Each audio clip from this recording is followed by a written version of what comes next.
Hello दोस्तों, स्वागत करते हैं अपना channel study with Veeru sir में। मैं आपका वीरेंद्र प्रसाद। इसके पहले हम लोगों ने पार्ट 1 में क्वेश्चन नंबर 1 से लेकर के 50 तक सॉल्व किया है। आशा और उम्मीद है कि आप लोगों को पसंद आया होगा।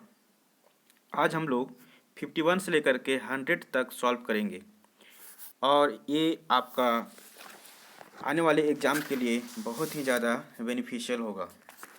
चलिए बिना लेट हम लोग स्टार्ट करते हैं आज का 51 नंबर क्वेश्चन है, विकासशील देशों में विकास की रणनीति के रूप में आर्थिक क्षेत्र में अग्रगामी और प्रतिगामी संबंधों की भूमिका को किस अर्थशास्त्री ने अधिक महत्व दिया है।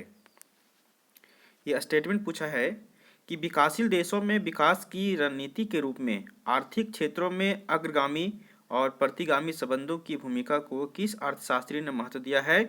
तो ये महत्व दिया है आपका हर्षमेन महोदय ने। ऑप्शन नंबर ये हो जाएगा। क्वेश्चन नंबर सेकेंड है, यानी कि 52 है, अल्प विकसित देश विश्व अर्थव्यवस्था की मलिन बस्तियां हैं, यह किसका कथन है। इस तरह का स्टेटमेंट हम लोग पिछले वीडियो में देख चुके हैं कि स्टेटमेंट 2-3 ठो पूछा हुआ है और इसमें भी कुछ कुछ स्टेटमेंट आ रहे हैं। तो स्टेटमेंट पूछा करता है, स्टेटमेंट है कि अल्प विकसित देश विश्व अर्थव्यवस्था की मलिन बस्तियां हैं, यह कथन किसका है। तो यह कथन आपका ऑप्शन नंबर ये है आपका कैन क्रॉस का कथन है ना।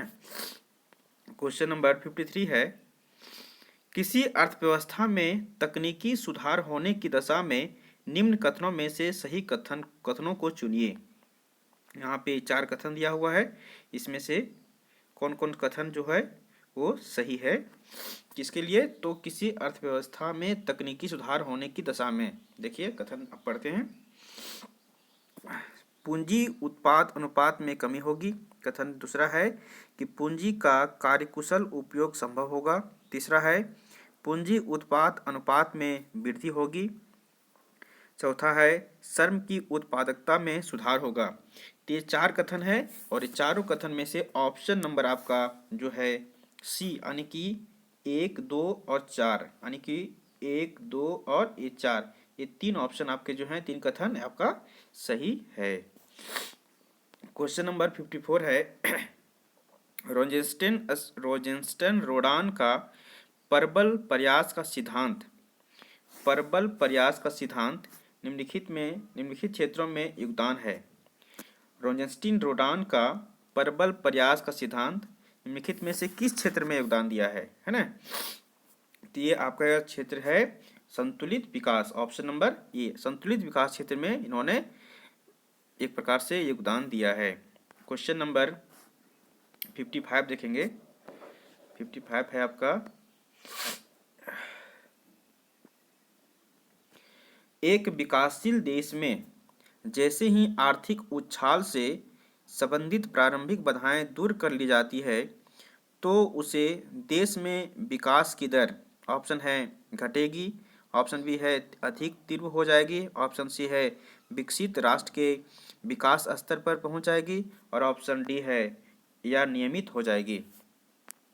तो ये जो विकास दर है वो आपका क्या हो जाएगा, तो बहुत यानी कि तीव्र गति हो जाएगी, यानी कि तीव्र गति से वृद्धि हो जाएगी, विकास हो जाएगी, है ना।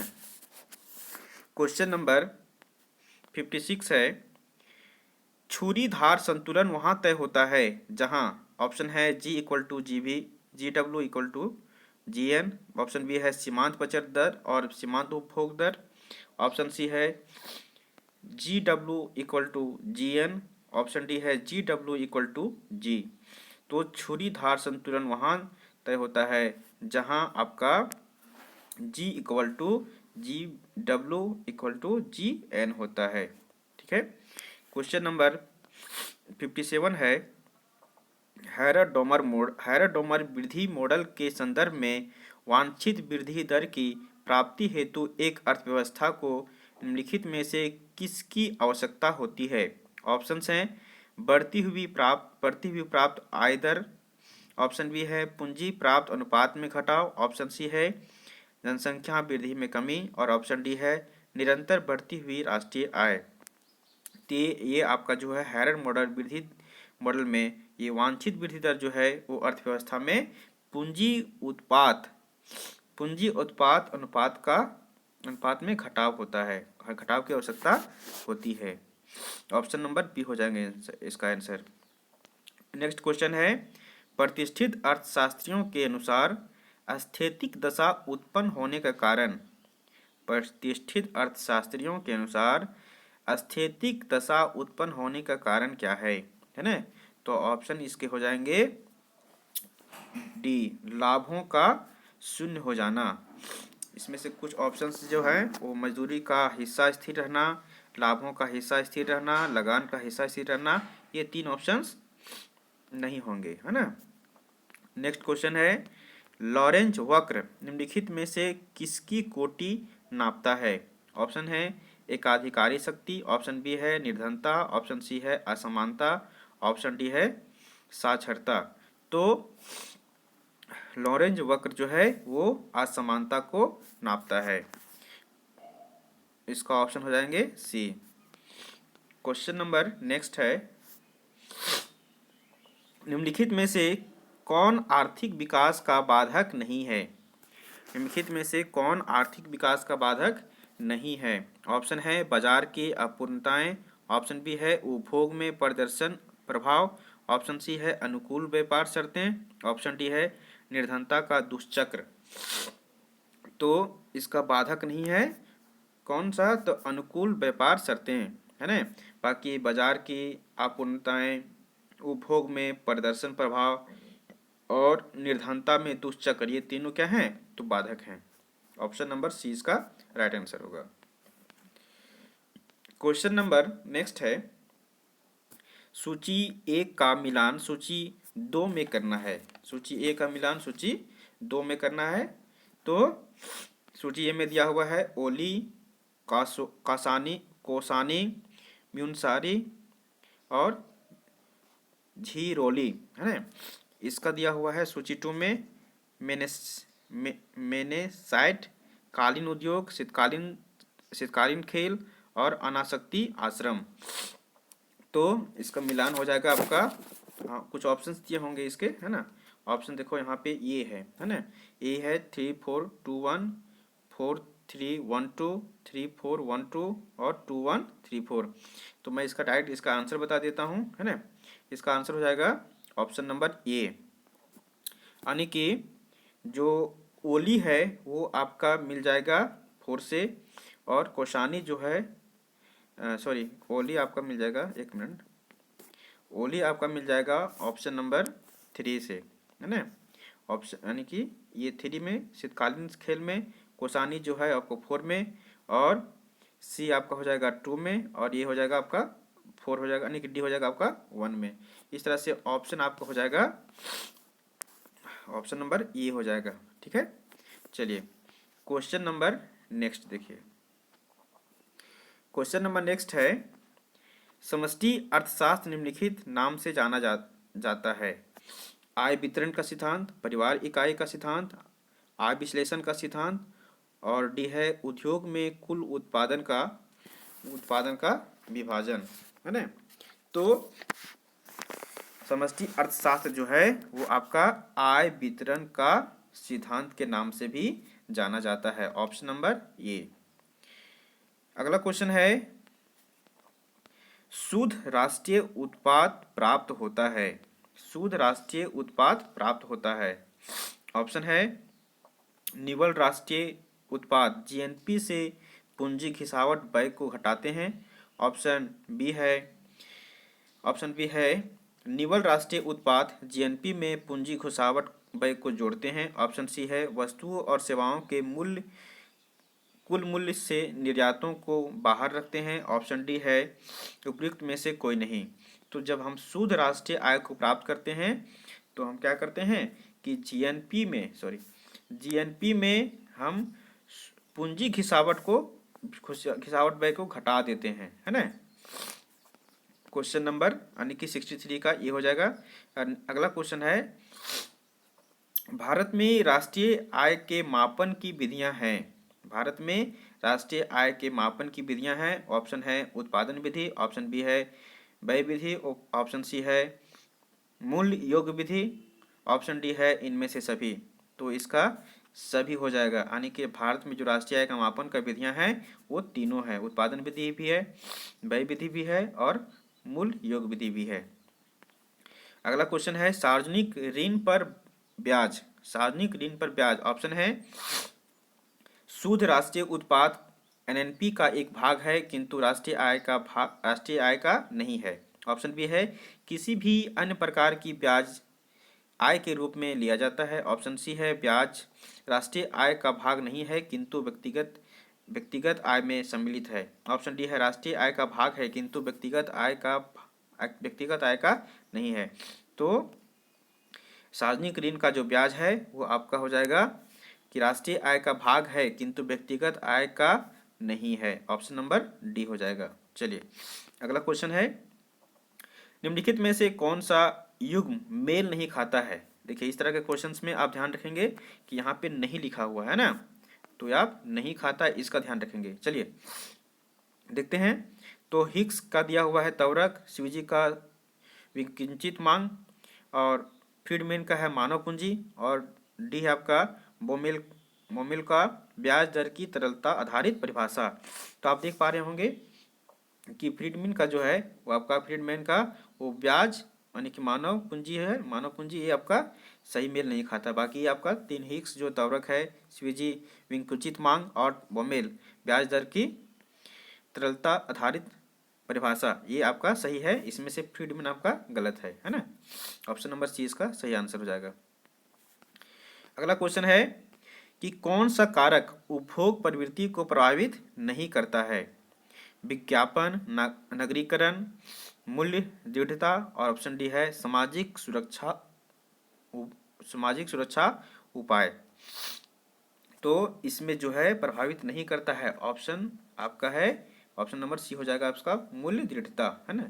चलिए अगला नंबर है कि निम्नलिखित में क्या एक देश के चालू खाते में सम्मिलित नहीं किया जाता है। ऑप्शन है वस्तुओं का प्रवाह, ऑप्शन बी है सरकारी अनुदान, ऑप्शन सी है सेवाओं का प्रवाह, ऑप्शन डी है निवेश एवं ऋण। तो निम्नलिखित में से एक देश के चालू खाते में क्या नहीं शामिल किया जाता है, तो वस्तुओं का प्रवाह, है ना, ऑप्शन नंबर ए। चलिए अगला क्वेश्चन है क्वेश्चन नंबर 69 एक छोटा सा न्यूमेरिकल टाइप से क्वेश्चन है ना। इसमें से बता रहा है कि उपभोग का सीमांत प्रवृत्ति 2/3 है तो निवेश गुणक का मान होगा, है ना। तो मैं इसको सॉल्व करता हूँ, है ना। यानी कि पूछा है के, तो के इक्वल टू होता है 1/1 माइनस MPC, है ना। तो हम लोग जानते हैं कि 1 माइनस MPC का वैल्यू यहाँ पे 2/3 दिया हुआ है और जब 2/3 को हम यहाँ पे सॉल्व करेंगे तो 1/3 माइनस 2/3, अब इसको हम घटाएंगे तो ये हमारा आ जाएगा, एक मिनट, 1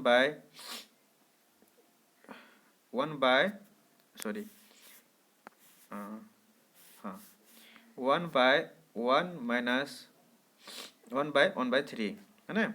अब इसको करेंगे तो 1/1 गुने 3/1 इक्वल टू आ जाएगा आपका 3, इसलिए इसका राइट आंसर क्या हो जाएगा बी नंबर, यानी कि ऑप्शन नंबर बी 3 हो जाएगा इसका आंसर। इसका आंसर हो जाएगा आपका 3।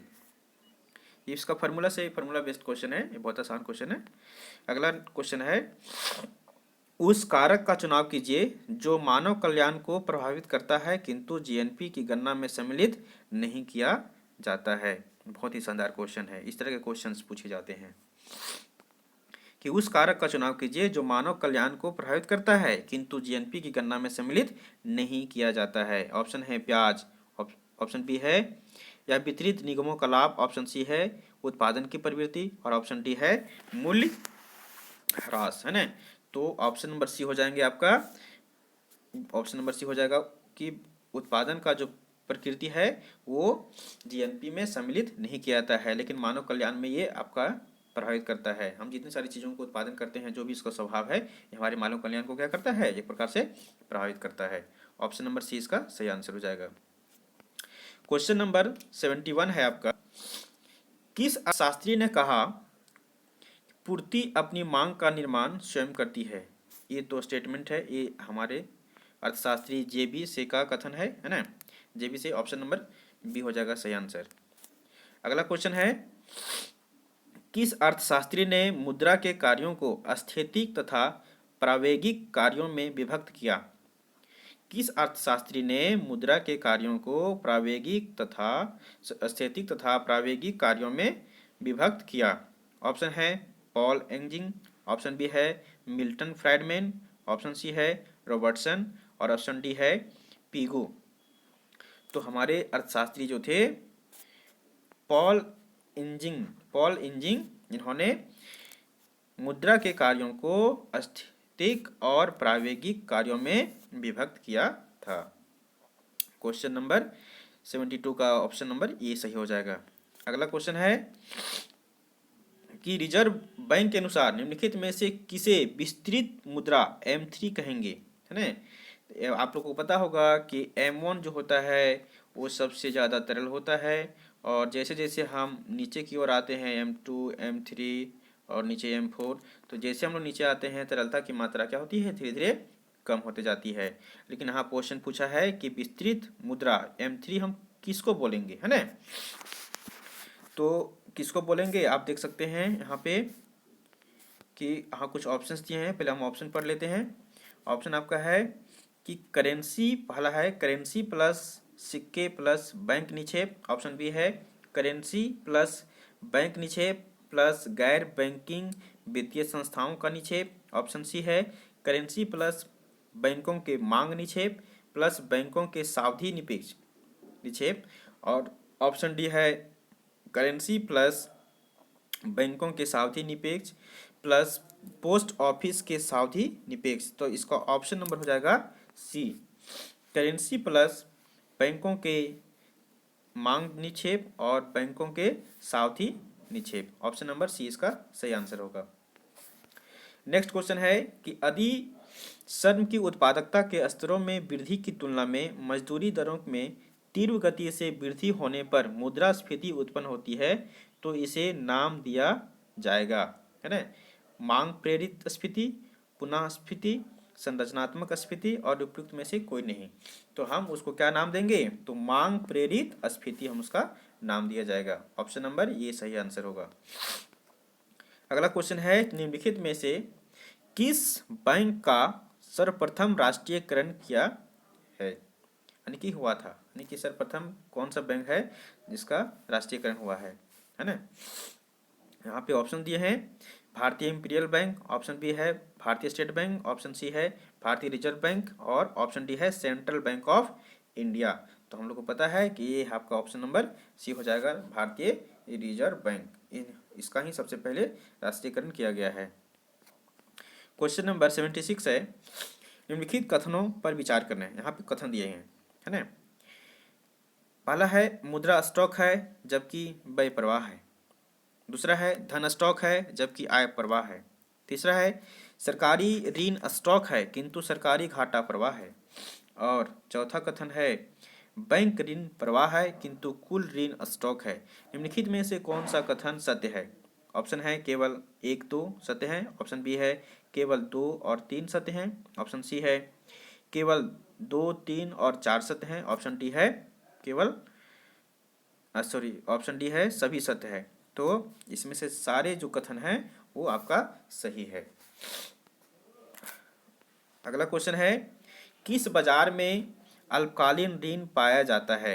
ऑप्शन है शेयर बाजार, पूंजी बाजार, मुद्रा बाजार और पूर्ण बाजार। तो कौन सी बाजार होगा इसका? ऑप्शन नंबर सी, है ना, मुद्रा बाजार। मुद्रा बाजार जो है उसमें अल्पकालीन ऋण पाया जाता है। अगला क्वेश्चन है निम्नलिखित में कौन सा कथन सत्य नहीं है? इसमें से नहीं पूछा है, ये ध्यान रखेंगे। जब नहीं पूछता है तो हम लोग को एक प्रकार से सावधान हो जाने की जरूरत है। देखेंगे पहला है आपका कि व्यापारिक बैंक की साख सृजन क्षमता असीमित होती है। ऑप्शन बी है नगद कोषानुपात सीआरआर में कटौती से साख सृजन में वृद्धि में सहायता मिलती है। ऑप्शन सी है बैंक दर साख नियंत्रण का एक उपकरण है। और ऑप्शन डी है वैधानिक तरलता अनुपात में वृद्धि साख सृजन को सीमित करने में सहायक होती है। तो इसमें सत्य नहीं है वो पूछा है। तो ऑप्शन नंबर ये जो है आपका कि व्यापारिक बैंकों की साख सृजन क्षमता या सीमित होती है ना, या सीमित नहीं होती, क्या होती है, तो सीमित होती है। ठीक है, चलिए ऑप्शन नंबर ये इसका सही आंसर हो जाएगा। अगला क्वेश्चन है कि भारत में नोट निर्गमन की कौन सी प्रणाली प्रचलन में है ना। तो इसका सही आंसर बता देते हैं न्यूनतम कोष प्रणाली, यानी ऑप्शन नंबर सी है ना। ऑप्शन नंबर जो सी है वो सही आंसर होगा। इसमें से तीनों जो है निश्चित प्रत्यय प्रणाली, अनुपातिक कोष प्रणाली और एसटीआर और विदेशी मुद्रा विदेशी कोष की निश्चित अनुपात, ये सही आंसर नहीं है। इसमें से सही आंसर क्या हो जाएगा, तो न्यूनतम कोष प्रणाली, ऑप्शन नंबर बी इसका राइट आंसर होगा। नेक्स्ट क्वेश्चन है निम्नलिखित में से कौन केंद्रीय बैंक का कार्य नहीं है ना। जब यहाँ पे क्वेश्चन में नहीं आ जाता है तो हम लोग को अटेंशन हो जाने की जरूरत है ना। ऑप्शन है कि मुद्रा निर्गम का एकाधिकार। ऑप्शन बी है व्यापारिक बैंकों के नगद कोषों का संरक्षण। ऑप्शन सी है साख नियंत्रण। ऑप्शन डी है साख का निर्माण, है ना। तो केंद्रीय बैंक का कार्य जो है वो कौन सा नहीं है, वो साख का निर्माण केंद्रीय बैंक का कार्य नहीं है। ऑप्शन नंबर डी इसका सही आंसर हो जाएगा। अगला क्वेश्चन है भारत में कॉल मनी मार्केट निम्नलिखित में केंद्रित है ना। ऑप्शन है मुंबई, कोलकाता, चेन्नई और कानपुर, है ना। अब बताना है कि इसमें से कौन सा सही होगा। ऑप्शन है 1 2 3 1 2 4। ऑप्शन बी है 2 3 4। ऑप्शन सी है 1 2 3। ऑप्शन डी है 1 और 2। तो हम लोग को पता है कि मुंबई भी है, कोलकाता भी है और चेन्नई भी है। इसमें से कानपुर नहीं है। तो ऑप्शन हो जाएगा आपका सी। चलिए अगला क्वेश्चन है मार्शल का उपयोगिता विश्लेषण है। ऑप्शन है गणनावाचक उपयोगिता विश्लेषण। ऑप्शन बी है क्रमवाचक उपयोगिता विश्लेषण। ऑप्शन सी है अधिमान विश्लेषण और ऑप्शन डी है प्रकटित अधिमान विश्लेषण। तो हम लोग जानते हैं कि मार्शल का जो उपयोगिता विश्लेषण है वो क्रमवाचक विश्लेषण है। ऑप्शन नंबर ये इसका राइट आंसर होगा। क्वेश्चन नंबर नेक्स्ट है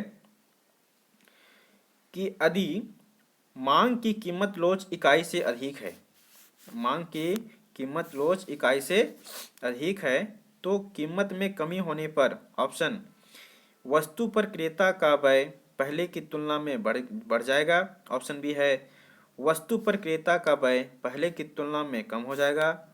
ऑप्शन सी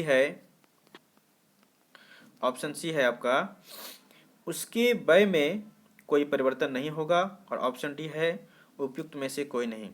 तो हम जानते हैं कि जब मांग की लोच इकाई से अधिक होती है तो कीमत में कमी होने पर क्या हो जाएगा कि वस्तु में क्रेता का व्यय पहले की तुलना में बढ़ जाएगा, है ना। ऑप्शन नंबर ये इसका सही आंसर हो जाएगा। अगला क्वेश्चन है 84 नंबर, है ना। चलिए क्वेश्चन है कि यदि वस्तु ए की कीमत में वृद्धि होने पर वस्तु बी की मांग बढ़ती है तब ऑप्शन है ए और बी पूरक वस्तुएं हैं। ऑप्शन बी है ए और बी स्थानापन्न वस्तुएं हैं। ऑप्शन सी ए और बी घटिया वस्तु हैं, यानी घटिया वस्तुएं हैं। और ऑप्शन डी है ए और बी श्रेष्ठ वस्तुएं हैं। सॉरी ये बी से श्रेष्ठ है। तो जब हम देखते हैं कि जब ए वस्तु की कीमत में वृद्धि होने पर बी वस्तुएं क्या होती है, बढ़ती है। तो ऑप्शन जो हो जाएगा इसका वो हो जाएगा बी नंबर, है ना। ऑप्शन नंबर बी हो जाएगा इसका कि ए और बी क्या होंगे? स्थानापन्न वस्तु होंगे, है ना। ए और बी आपका स्थानापन्न वस्तु हो जाएंगे, ऑप्शन नंबर बी। चलिए नेक्स्ट क्वेश्चन है, वृद्धिमान प्रतिफल नियम इसलिए लागू होता है क्योंकि ऑप्शन है पैमाने की बचतों का ज़्यादा इस्तेमाल किया जा सकता है, ऑप्शन बी है उत्पादन के संगठन में सुधार होता है, ऑप्शन सी है श्रम विभाजन में सुधार होता है, ऑप्शन डी है उपयुक्त में से सभी। तो इसका आंसर हो जाएगा उपयुक्त में से सभी, option number D. Option number D इसका सही आंसर हो जाएगा। अगला क्वेश्चन है, लाभ का कौन सा सिद्धांत एफ एच नाइट के नाम से संबंधित है ना। एफ एच नाइट के संबंधित है। तो लाभ पहला है लाभ का प्रायोगिक सिद्धांत, ऑप्शन बी है लाभ का जोखिम का सिद्धांत, ऑप्शन बी है लाभ का मजदूरी सिद्धांत, और ऑप्शन बी है लाभ का अनिश्चितता का सिद्धांत। ऑप्शन डी जो होगा इसका आंसर, है ना। ये नाइट के द्वारा दिया गया था सिद्धांत, वो लाभ का अनिश्चितता का सिद्धांत होगा। ऑप्शन नंबर डी इसका सही आंसर होगा।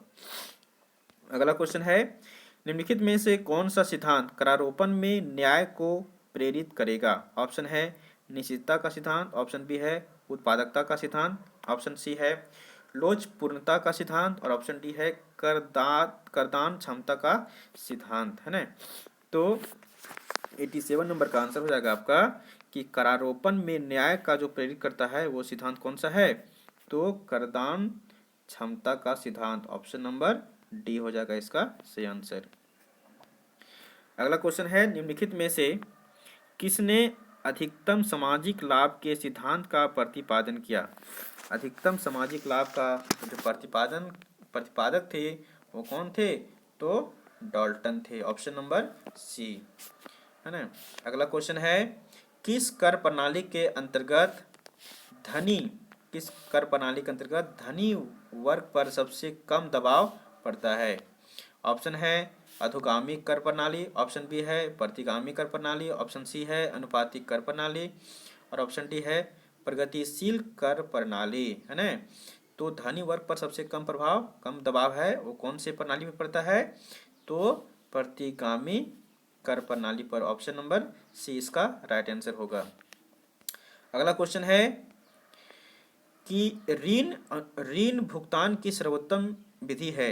ऋण भुगतान की सर्वोत्तम विधि है, ऑप्शन है ऋण परिवर्तन, ऑप्शन सी है ऋण निषेध, ऑप्शन सी है परिशोधन कोष, और ऑप्शन डी है इनमें से कोई नहीं, है ना।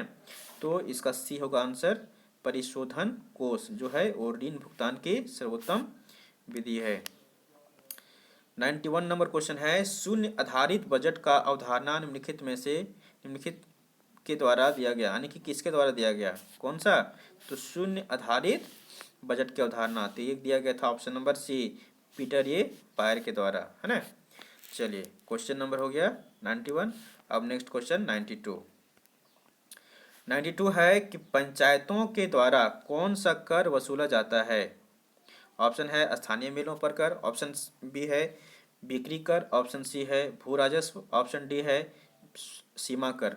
तो स्थानीय मेलों पर जो कर है वो पंचायतों के द्वारा वसूला जाता है, ऑप्शन नंबर ये हो जाएगा इसका सही आंसर। क्वेश्चन नंबर 93 है, वैगनर की परिकल्पना निम्नलिखित में से संबंधित है? ऑप्शन है सार्वजनिक आय, ऑप्शन बी है सार्वजनिक व्यय, ऑप्शन सी है मुद्रा की आपूर्ति, ऑप्शन डी है सार्वजनिक ऋण, है ना। तो वैगनर की परिकल्पना जो है वो सार्वजनिक व्यय, है ना, ऑप्शन नंबर बी हो जाएगा इसका सही आंसर। अगला क्वेश्चन है कि यदि बजट के घाटे सार्वजनिक ऋणों और अन्य सरकारी दायित्वों को जोड़ा जाए तो हमें किस प्रकार का घाटा प्राप्त होगा? ऑप्शन है राजस्व घाटा, ऑप्शन बी है राजकोषीय घाटा, ऑप्शन सी है प्राथमिक घाटा, और ऑप्शन डी है मौद्रिक घाटा। तो जब बजट के घाटे सार्वजनिक ऋण और अन्य सरकारी दायित्वों को जोड़ा जाता है तो हमें राजकोषीय घाटा प्राप्त होता है, ऑप्शन नंबर बी। अगला क्वेश्चन है, भारत में कौन सा कर हाल में विवादित हो गया था? है ना। तो कौन सा कर है जो हाल में विवादित हो गया था? ऑप्शन है आयकर, ऑप्शन बी है बिक्री कर, ऑप्शन सी है मूल्य संवर्धित कर जिसको हम वैट बोलते हैं, और ऑप्शन डी है केंद्रीय प्रशुल्क, तो इसका ऑप्शन हो जाएगा सी। जो मूल्य संवर्धित कर यानी कि वैट जो है वो हाल में क्या हुआ था, विवादित हो गया था। ऑप्शन नंबर सी इसका राइट आंसर होगा। क्वेश्चन नंबर 96 है, रिकार्डो की तुलनात्मक लागत सिद्धांत निम्नलिखित में से किस अवधारणा पर निर्भर है। ऑप्शन है मूल्य का श्रम सिद्धांत, ऑप्शन बी है निरपेक्ष लाभ, ऑप्शन सी है वस्तुओं की मौद्रिक कीमतें और ऑप्शन डी है अवसर लागत। तो किस अवधारणा पर निर्भर करता है कि मूल्य का जो श्रम सिद्धांत है उस पर रिकार्डो का तुलनात्मक सिद्धांत क्या होता है, निर्भर करता है। ऑप्शन नंबर ये इसका राइट आंसर होगा। नेक्स्ट क्वेश्चन है 97 नंबर क्वेश्चन, अंतर्राष्ट्रीय व्यापार के आधुनिक सिद्धांत के अनुसार व्यापार के परिणाम स्वरूप राष्ट्रों के बीच साधन कीमतों में अंतर है। साधन कीमतों में अंतर है। ऑप्शन है घटता है, ऑप्शन बी है बढ़ता है, ऑप्शन सी है या परिवर्तित रहता है, ऑप्शन डी है उपयुक्त में से कुछ भी संभव है। तो क्या होता है, ये आपका घटता है। ऑप्शन नंबर सी, अंतर्राष्ट्रीय व्यापार के आधुनिक सिद्धांत के अनुसार व्यापार के परिणाम स्वरूप राष्ट्रों के बीच साधन कीमतों में क्या होता है, घटता है। अंतर क्या होता है, घटता है। ऑप्शन नंबर ये इसका राइट आंसर होगा। नेक्स्ट क्वेश्चन है, निम्नलिखित में से कौन सा सिद्धांत या परिवर्तनीय पत्र मुद्रा पाने निम्नलिखित में से कौन सा सिद्धांत या परिवर्तनीय पत्र मुद्रा मान वाले देशों के बीच विनिमय दर का निर्धारण करता है। ऑप्शन है टकसाल समता सिद्धांत, ऑप्शन बी है क्रय शक्ति समता सिद्धांत और ऑप्शन डी है भुगतान संतुलन सिद्धांत और ऑप्शन डी है उपयुक्त सभी। तो इसका आंसर हो जाएगा ऑप्शन नंबर बी, क्रय शक्ति समता सिद्धांत, जो आपका गुस्टाव कैसल के द्वारा दिया गया था, है ना, गुस्टाव कैसल। चलिए नेक्स्ट क्वेश्चन है, और ये आपका 99 नंबर क्वेश्चन पहुंच गए हम लोग।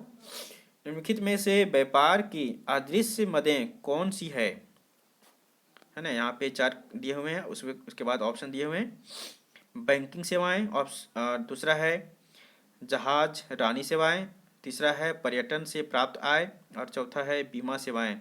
अब नीचे दिए गए हैं कोड हैं, उसमें कौन कौन से कोड हैं जो सही होंगे। तो आप देख पा रहे होंगे कि यहाँ पे 1, 2 और 4, 1, 2 और ये 4 है ना, ये क्या है, तो यह दृश्य मदें हैं। बाकी जो है आपका पर्यटन से प्राप्त आय क्या होंगे, ये दृश्य मदें होंगे, है ना। तो ऑप्शन नंबर सी डी इसका राइट आंसर हो जाएगा, यानी कि 1, 2 और 4, 1, 2 और 4। चलिए अब आज का लास्ट क्वेश्चन है इस सेशन का, क्वेश्चन नंबर 100 है आपका, कि निम्नलिखित में से किस एक में जनसंख्या वृद्धि दर बहिर्जात विकास चर है। ऑप्शन है क्लासिकीय विकास सिद्धांत, ऑप्शन बी है हैरेड का विकास मॉडल, ऑप्शन सी है डोमर का विकास मॉडल और ऑप्शन डी है सोलो का संवृद्धि मॉडल। तो ये बता रहा है कि जनसंख्या वृद्धि दर बहिर्जात विकास चर किसका है, तो सोलो का संवृद्धि मॉडल। उम्मीद करते हैं कि आप लोगों को ये सेशन पसंद आया होगा, और इस तरह का वीडियो और लाने के लिए हमें कमेंट सेक्शन में कमेंट्स करें, और उम्मीद है कि हम और ऐसे वीडियो बनाएं। ठीक है, चलिए धन्यवाद।